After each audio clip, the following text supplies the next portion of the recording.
Hello everyone. तो इस video में हम 25-21 का लास्ट पार्ट देखेंगे। अगर आपने पहले के पार्ट्स नहीं देखे तो उनका लिंक आपको डिस्क्रिप्शन में मिल जाएगा।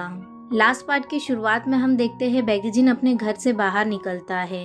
तभी उसे वहाँ एक पार्सल मिलता है जो उसी के नाम का होता है। बैगजिन उस पार्सल को खोलता है और देखता है उसमें एक डायरी होती है। बैगजिन उस डायरी को अंदर लाकर देखता है तो उसमें उसका आईडी कार्ड लगा हुआ होता है और आईडी कार्ड देखकर याद करता है कि एक बार नाहिदू उसके पर्स से 2 आईडी कार्ड्स निकालती है और एक अपने पास रख लेती है। ये देखकर वो काफी इमोशनल हो जाता है। बैगजिन उस डायरी को पढ़ने लगता है।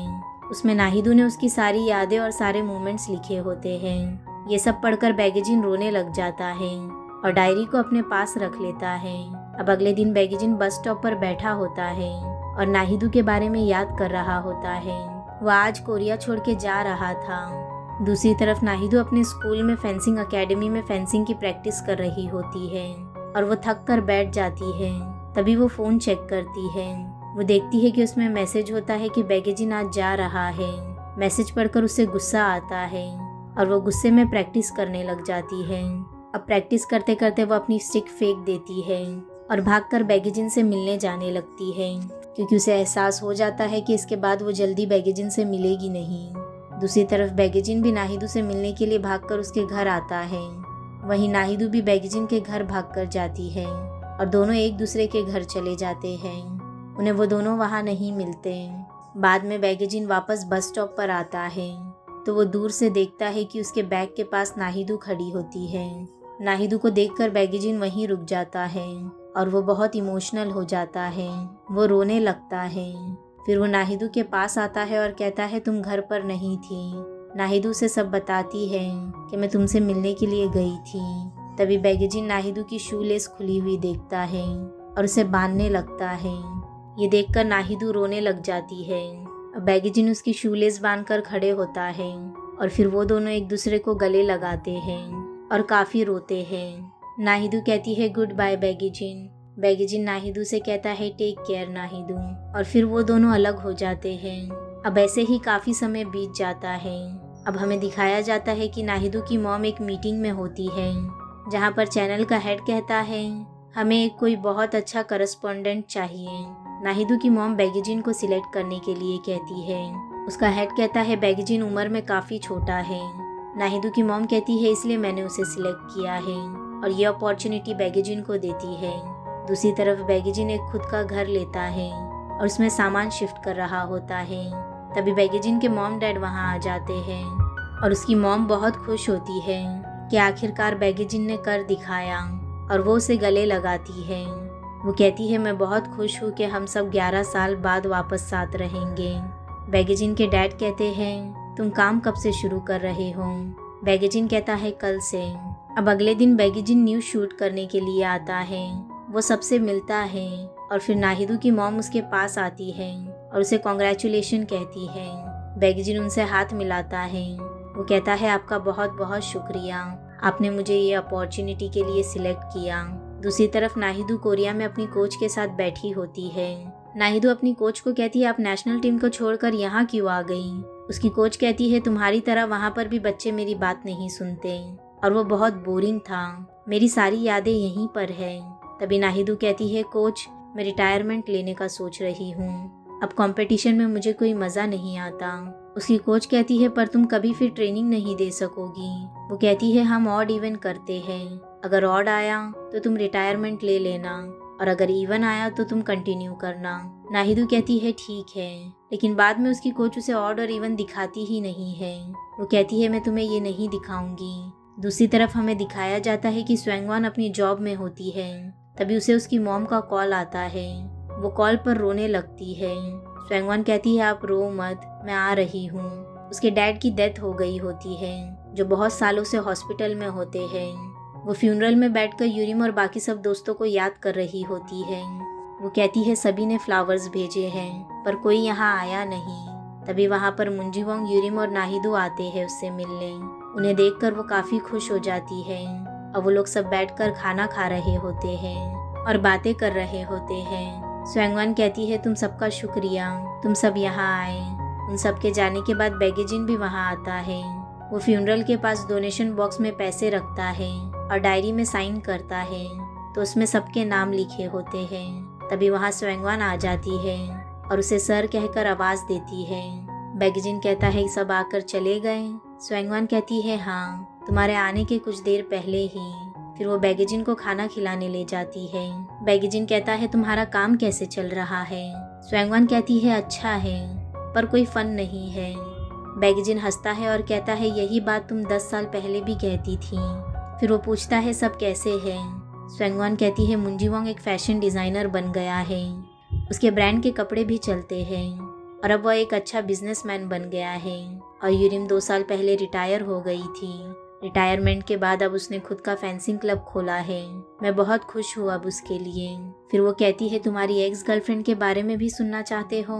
बैगेजिन मुस्कुराता है और कहता है नहीं, उसके बारे में मैं न्यूज़ में देख लेता हूँ। फिर वो और बैगेजिन बाहर आते हैं। बैगेजिन कहता है मैंने अपने ड्राइवर को बुलाया है। तभी बैगेजिन की कार लेकर उसका ड्राइवर आता है और आकर स्वैंगवान से बात करता है। स्वैंगवान उसे पहचान नहीं पाती। वो अपना नाम बताता है। तब उसे पता चलता है कि ये बैगेजिन का छोटा भाई है और वो लोग बीच पर मिले थे। वो काफ़ी हैरान हो जाती है। वो कहती है तुम कितने बड़े हो गए हो, तुम्हारी हाइट भी बढ़ गई है। बैगेजिन का छोटा भाई कहता है तुमने कहा था तुम मेरा इंतज़ार करोगी, अब मैं 26 का हो गया हूँ। स्वैंगवान हंसती है और कहती है क्या तुम अपना नंबर दे सकते हो? दूसरी तरफ दिखाया जाता है कि यूरिम अपनी एकेडमी में होती है। तभी उसके पास उसका एक स्टूडेंट आता है। वो कहता है आप मेरे नेक्स्ट मंथ के मैच के लिए मेरी पार्टनर बनकर प्रैक्टिस करोगी? यूरिम कहती है हाँ। फिर वो लोग प्रैक्टिस कर रहे होते हैं। यूरिम का स्टूडेंट बिल्कुल अच्छा नहीं खेल रहा होता। यूरिम गुस्से से कहती है मैंने तुम्हें जो भी सिखाया था तुम वैसा नहीं कर रहे हो, तुम इस तरह मेडल नहीं जीत पाओगे। तभी वो लड़का अपनी फेंसिंग स्टिक फेंकता है और अपना हेलमेट निकालता है। यूरिम उसे देखकर हैरान हो जाती है। वहाँ मुंजीवोंग होता है। मुंजीवोंग कहता है मैं यहाँ कैसे, ये मैटर नहीं करता। वो यूरिम को रिंग पहनाता है और पूछता है क्या तुम मुझसे शादी करोगी? यूरिम उसे गले लगाती है और हाँ कहती है। सब बहुत खुश हो जाते हैं। दूसरी तरफ बैगेजिन अपने ऑफिस में होता है और इंटरव्यू की तैयारी कर रहा होता है। वो अपनी असिस्टेंट से पूछता है कि तुमने क्वेश्चंस तैयार कर लिए नाहिदू से पूछने के लिए? वो कहती है हाँ, आप देख लो और कुछ ऐड करना है तो। बैगेजिन पढ़ता है और कहता है नाहिदू को अपनी पर्सनल लाइफ के ऊपर क्वेश्चंस नहीं पसंद। ये सुनकर सब बैगेजिन की तरफ देखने लगते हैं। तभी वहाँ पर एक लड़का आता है। वो कहता है नाहिदू गोल्ड मेडल जीत गई है। ये सुनकर बैगेजिन मुस्कुराता है। दूसरी तरफ नाहिदू इंटरव्यू दे रही होती है। तभी वहाँ यूरिम उसे कांग्रेट्स कहने आती है। नाहिदू से एक आदमी पूछता है आपका सबसे ज्यादा ऑनरेबल मूवमेंट क्या था? नाहिदू कहती है यूरिम से मिलना। यूरिम ये सुनकर हंसती है। वो कहती है मेरा भी। नाहिदू उसे देखकर बहुत खुश होती है और वो लोग एक दूसरे से मिलते हैं और हक करते हैं। अब हमें दिखाया जाता है कि नाहिदू लाइव इंटरव्यू देने के लिए आती है और बैगेजिन उसका इंटरव्यू लेता है। वो दोनों एक दूसरे को देखकर मुस्कुराते हैं और अपनी पुरानी यादें याद करने लग जाते हैं। अब हमें वापस दिखाया जाता है कि जहाँ से हमारी कहानी शुरू हुई थी, जहाँ पर बैगेजिन पहले काम करता था, उस शॉप के ओनर को नाहिदू का पार्सल मिलता है। इतने सालों बाद वो एक बॉक्स में होता है। उसे याद आता है कि बैगेजिन ने उसे ये नाहिदू को देने कहा था। वो भागकर नाहिदू के घर जाता है।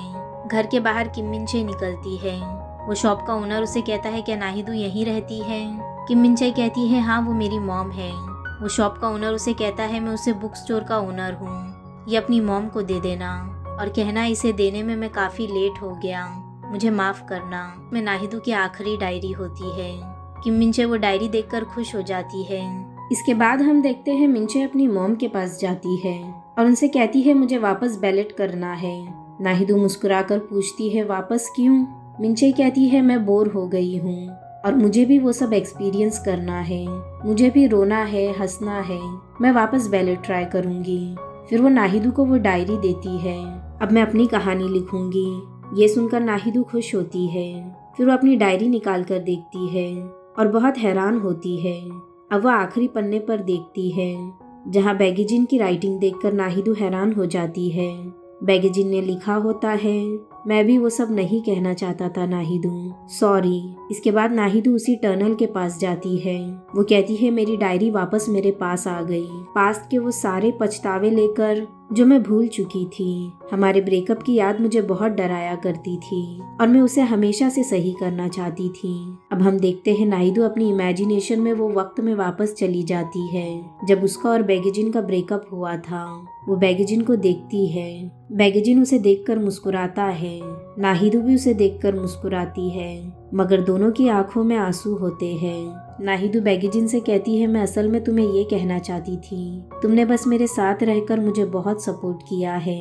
मैं अकेले बड़ी हुई हूँ और मैं बहुत लोनली थी, मगर तुमने मेरा हाथ पकड़ा।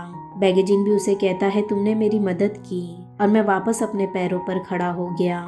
मेरे मुश्किल वक्त में तुम मेरे साथ थी, अगर तुम नहीं होती तो मैं यहाँ नहीं होता। नाहिदू मुस्कुराती है और कहती है जो वक्त में मुझे अपने आप पर भरोसा नहीं होता था, मैं फिर भी अपने ऊपर भरोसा करती थी क्योंकि तुम्हें मेरे ऊपर भरोसा था। इससे चीजें आसान हो जाती थी। बैगेजिन हंसता है और कहता है तुमने मेरे चेहरे पर हंसी लाई। मुझे लगता था मैं ये दुनिया के ऊपर हूँ जबकि मेरे पास कुछ नहीं था। नाहिदू हंसती है और कहती है सही कहा, कुछ वक्त था जब ये दुनिया कंप्लीट लगती थी क्योंकि हम दोनों साथ थे। बैगेजिन कहता है अब मुझे पता चल गया खुशी क्या होती है। नाहिदू कहती है मैंने प्यार क्या होता है ये तुमसे सीखा है और अब पता चल रहा है ब्रेकअप कैसा लगता है। बैगेजिन कहता है तुम्हें अंदाजा नहीं होगा पर तुम्हारे प्यार ने मेरी जिंदगी में बहुत खुशियाँ लाई है। सारी चीजों के लिए शुक्रिया। नाहिदू भी बैगेजिन से शुक्रिया कहती है। वो कहती है मैंने तुम्हें पूरे दिल से चाहा है, बाय बैगेजिन। बैगेजिन भी कहता है बाय नाहिदू। फिर नाहिदू कहती है आज तुम पहले चले जाओ। बैगेजिन हाँ कहता है और फिर वहाँ से चले जाता है। नाहिदू भी मुस्कुराती है और दूसरी तरफ चली जाती है। अब नाहिदू टनल के पास खड़कर मुस्कुराती है और टनल की तरफ देखती है। उसे वो पुराने दिन याद आ जाते हैं जब वो अपने दोस्तों के साथ और बैगेजिन के साथ हुआ करती थी। उसने अपने 20s में बहुत एंजॉय किया है और सारे पल के मजे लिए हैं। नाहिदू को अब किसी भी चीज का पछतावा नहीं है क्योंकि उसके पास बहुत सारी अच्छी यादें हैं जिन्हें याद करके वो आज भी बहुत खुश होती है। हाँ, वो अब अपने पहले प्यार के साथ नहीं है जिसे उसने बहुत टूट कर चाहा होता है, मगर इसमें गलती उन दोनों की भी नहीं होती क्योंकि दोनों ने एक दूसरे से बहुत प्यार किया। मगर कभी कभी प्यार भी वक्त और डेस्टिनी के सामने हार जाता है। हम अगर किसी से प्यार करते हैं तो कभी कभी दोनों की खुशी और फ्यूचर के लिए हमें उन्हें जाने देना पड़ता है क्योंकि ऐसे प्यार का कोई मतलब नहीं जो सिर्फ नाम के लिए साथ हो। हमें प्यार दिल से करना पड़ता है। इसी के साथ ये सीरीज यहीं एंड होती है। ये सीरीज काफी रियलिस्टिक वे में खत्म हुई है कि कभी कभी हमें चीजों को छोड़ देना चाहिए। जैसे किसी ने कहा है ना, भले ही नज़ारा कितना भी अच्छा हो मगर हमें वो विंडो बंद कर देना चाहिए जहाँ से तूफान आने वाला हो क्योंकि वो तूफान आखिर में हमें मार ही देगा। तो आप लोगों को ये सीरीज कैसी लगी कमेंट में ज़रूर बताना और अगर वीडियो पसंद आया हो तो लाइक शेयर और सब्सक्राइब भी ज़रूर करना। मिलते हैं एक और ऐसे ही अमेजिंग के ड्रामा में।